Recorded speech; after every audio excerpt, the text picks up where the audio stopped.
Today is day 42 of us getting Disney fit for our Disneyland trip.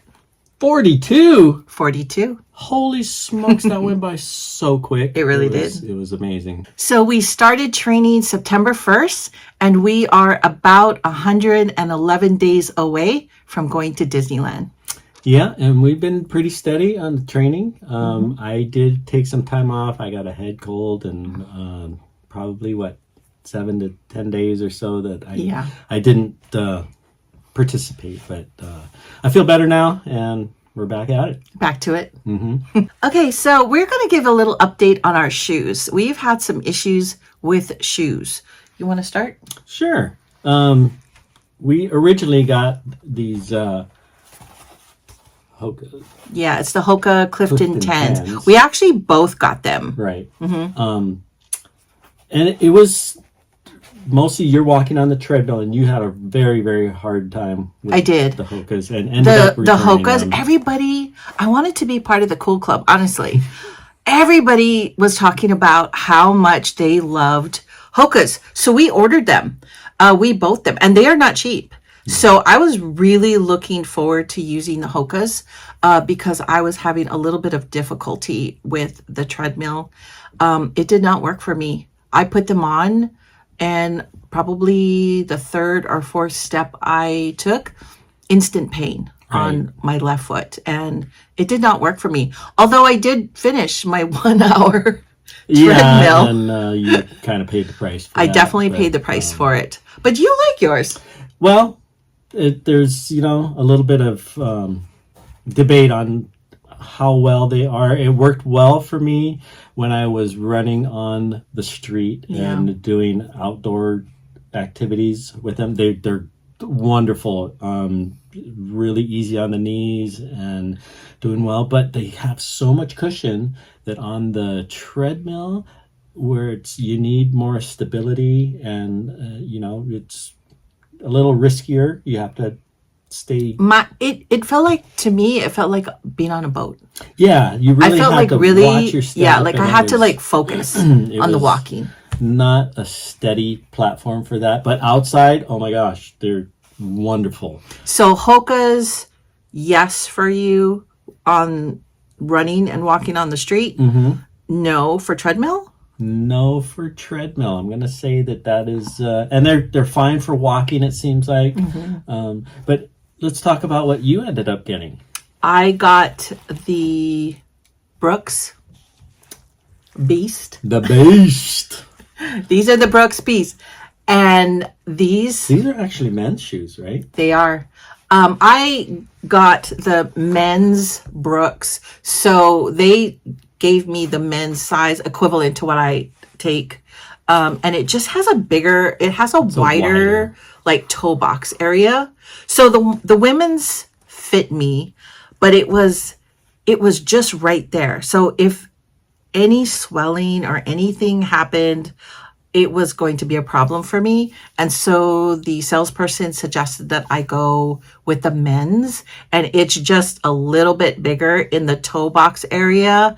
And so far, it seems to be working great. I also got a New Balance insert and it's a special one. It's for metatarsal. So there's a little bit of a bump right under my, what do you call it? Ball of the foot? Yeah. And it kind of pushes there a little bit, and then it disperses the pressure. And so far it's been working really good. Oh my gosh, she was just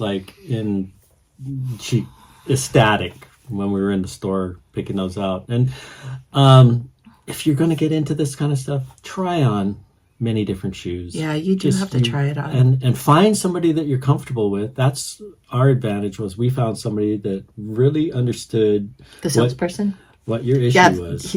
He knew his stuff. He knew right away. Yeah. And the shoes that he got were between the two that you tried. He was actually going to have me try the Hokas. It was a different one. Right. I think it was the Bondi. And I was willing to do it, but he had me try it on the Brooks, and immediately I was like, I like these. Yeah. When you put them on, they're not as squishy or high as the Hokas. So as soon as I put them on, you are very steady. You feel very secure in your just walking, I guess. Yeah. I didn't have to think so much about not falling over. I didn't quite understand what the difference was. So yeah, he got Brooks too. I got some Brooks too.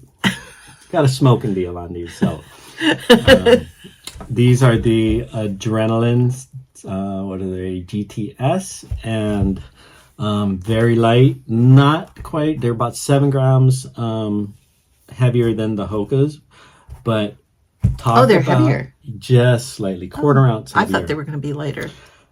But on the treadmill, oh my God, I see where you are coming from with the Brooks. They are a stable platform.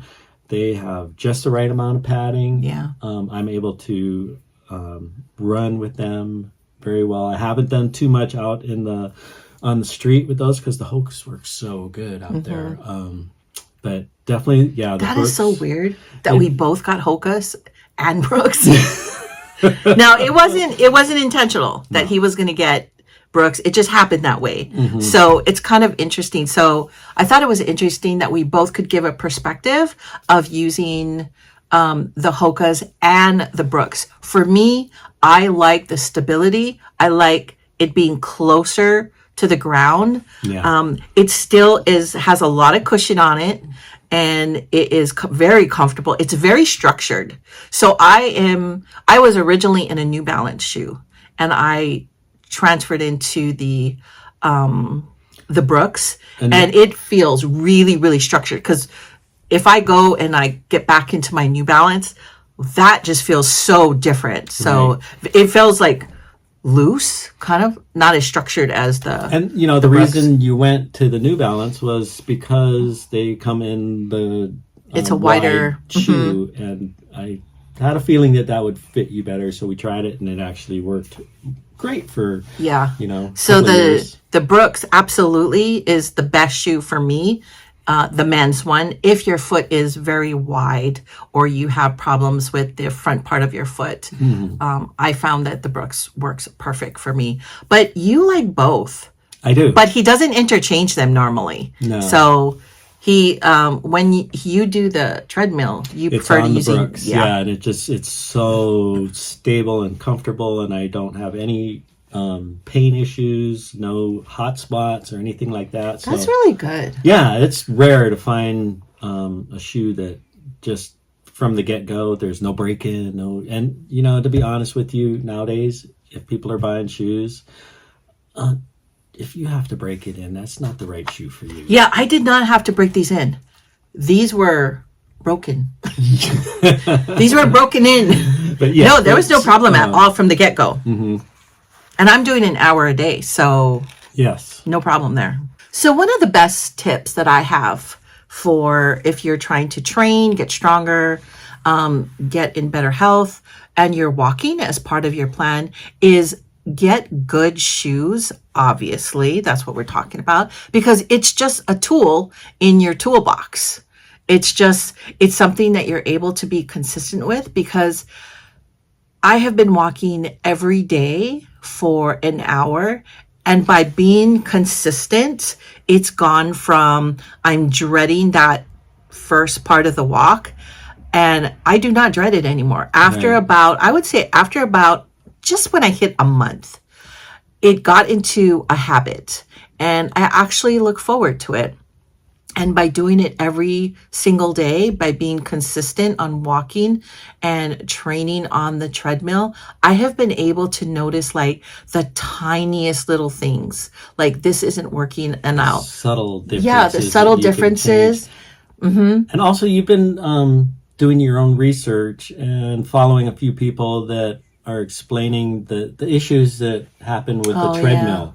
Yeah, because treadmill isn't for everybody. It's really not. You have to have almost a perfect gait and steps and being able. Yeah, to but I do do that. not have a perfect gait. Well, but it's improving. But that actually is really important, because the other day, I've been trying to like really improve my walking and doing like heel, roll into the toe, like trying to like be really conscientious of how I'm walking.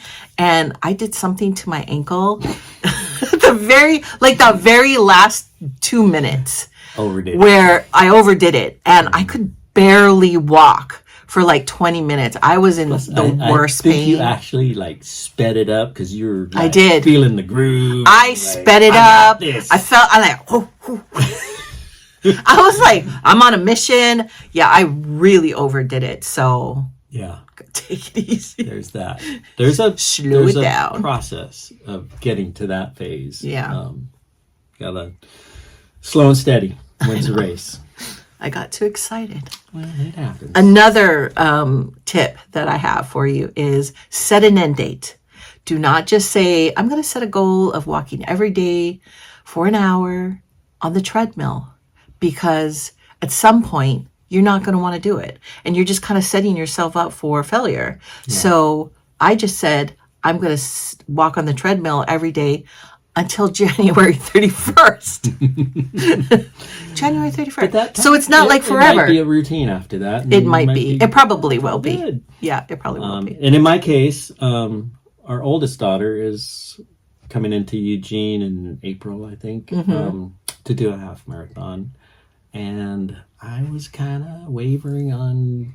He may do a half marathon. So with, let's see, with the Hokas. The Hokas, yeah.